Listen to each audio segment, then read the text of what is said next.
بسم اللہ الرحمن الرحیم۔ السلام علیکم۔ سورج گرہن میں حضور صلی اللہ علیہ وآلہ وسلم کا عمل۔ آگے بڑھنے سے پہلے دوستو، اگر آپ کو میری ویڈیوز پسند آئی ہوں تو آپ سے تہہ دل سے گزارش ہے کہ پلیز میرے چینل کو سبسکرائب کیجئے، لائک کیجئے اور شیئر کیجئے۔ شکریہ۔ سورج گرہن میں حضور صلی اللہ علیہ وآلہ وسلم کا عمل۔ حضور اقدس صلی اللہ علیہ وآلہ وسلم کے زمانے میں سورج گرہن ہو گیا۔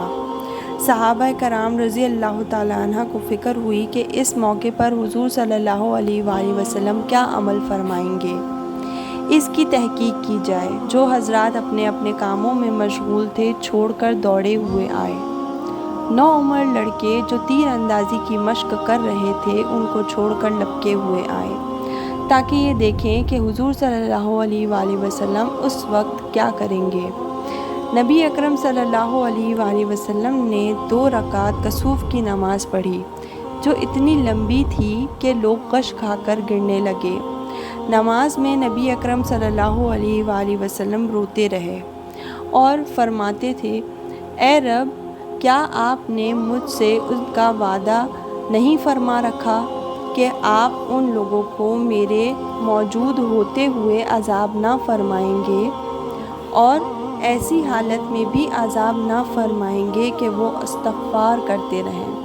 سورۃ الانفال میں اللہ تعالیٰ نے اس کا وعدہ فرما رکھا تھا، وَمَا كَانَ اللَّهُ لِيُعَذِّبَهُمْ وَأَنْتَ فِيهِمْ وَمَا كَانَ اللَّهُ مُعَذِّبَهُمْ وَهُمْ يَسْتَغْفِرُونَ۔ پھر حضور صلی اللہ علیہ وآلہ وسلم نے لوگوں کو نصیحت فرمائی کہ جب کبھی ایسا موقع ہو اور آفتاب یا چاند گرہن ہو جائے تو گھبرا کر نماز کی طرف متوجہ ہو جایا کرو۔ میں جو آخرت کے حالات دیکھتا ہوں، اگر تم کو معلوم ہو جائے تو ہنسنا کم کر دو اور رونے کی کثرت کر دو۔ جب کبھی ایسی حالت پیش آئے، نماز پڑھو، دعا مانگو اور صدقہ کرو۔